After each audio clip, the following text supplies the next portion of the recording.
আগামী 19 এপ্রিল থেকে সারা দেশ জুড়ে শুরু হতে চলেছে গণতন্ত্রের উৎসব লোকসভা নির্বাচন। নির্বাচনের দিনক্ষণ যত এগিয়ে আসছে, প্রার্থীদের নিয়ে দলীয় কর্মীদের প্রচারও ততই বেড়ে চলেছে। সারা দেশের মতো এ রাজ্যেও নির্বাচনী প্রচার চলছে জোর কদমে।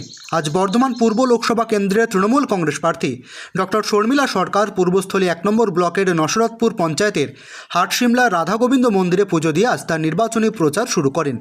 আজ এই নির্বাচনী প্রচারে প্রার্থী ডক্টর শর্মিলা সরকারের সাথে উপস্থিত ছিলেন এলাকার বিধায়ক তথা রাজ্যের প্রাণী সম্পদ উন্নয়ন দপ্তরের মন্ত্রী স্বপন দেবনাথ, জেলা পরিষদের কর্মাধ্যক্ষ আরতি খান, পূর্বস্থলী 1 নম্বর ব্লকের তৃণমূল কংগ্রেসের ব্লক সভাপতি রাজকুমার পাণ্ডে, পূর্বস্থলী 1 নম্বর পঞ্চায়েত সমিতির সভাপতি দিলীপ মল্লিক সহ অসংখ্য কর্মী সমর্থকেরা।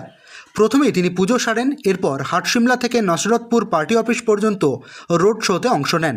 সমস্ত পথটায় তিনি পায়ে হেঁটে আসেন এবং পথচলতি মানুষজনের সাথে সারেন সৌজন্য সাক্ষাৎকার। আজ হাঁটতে হাঁটতে তিনি এক স্কুল ছাত্রীর সঙ্গে কথা বলেন, তাকে তার উজ্জ্বল ভবিষ্যতের কথা ভেবে মন দিয়ে পড়াশোনা করতে বলেন। তিনি যে একজন ডাক্তার তার পরিচয়ও আজ পেল সাধারণ মানুষজন। রোড শোয়ে হাঁটার সময় রাস্তার ধারে কোলে একটি ছোট্ট শিশুকে নিয়ে এক মাকে দেখতে পান তিনি। সাথে সাথেই তিনি নিজে থেকে এগিয়ে যান সেই মায়ের দিকে এবং জানতে চান বাচ্চাটির কী হয়েছে। তিনি জানতে পারেন বাচ্চাটি অসুস্থ। এই অবস্থায় বাচ্চাটিকে কোন ডাক্তার দেখাতে হবে এবং কিভাবে তার দেখভাল করতে হবে শিশুটির মাকে তার পরামর্শ দেন তিনি। আজ সারাদিনই বিভিন্ন কর্মসূচি দিয়ে সাজানো হয়েছে তার এই নির্বাচনী প্রচার। অরুণিমা দেবনাথের রিপোর্ট, পলাশী বার্তা। যে টাইমটা দেওয়া হচ্ছে নজরটা আরেকদিন দেবো, একদিন দেওয়া হলো তোমাদের গোয়ালপাড়াতে দিতে হবে, ওটাতে একটা দিন হলো, আজকে একটা দিন হলো, আবার একটা দিন দেবো। কেন কোনো শুধু একটাই স্বপ্ন যে নসরতপুরে জিততে হবে। সমুদ্রগড়ের টাইমটা দিচ্ছি, ধরো অন্য জায়গায়, কিন্তু আমি নিজে খুব একটা যাচ্ছি না। ওই নাদনঘাটে বকপুরে যাওয়াটা যে তোদের নিজেদের একটা সম্মানে লাগছে না যে নাদনঘাট জিততে পারি, কেন নসরতপুর জিততে পারবো না।